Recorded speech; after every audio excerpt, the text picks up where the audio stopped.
Kaixo, Itxaso eta Helene gara, tenpora taldeko basio jolea eta abeslaria, eta aurten Durangon gure 3. diskoa aurkeztuko dugu, berriro asmanaz.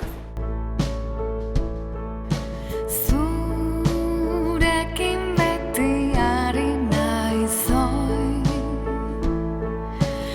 aile dieta. Tenporan beti egia soinu berriak bilatzen, experimentatzen, eta lehen aldiz disko honetan izan dugu ekoizle baten laguntza, Aitor Etxebarriaren laguntza, eta gure soinuan islatzen da. Ez eta gure nortasuna bertan aurkitu.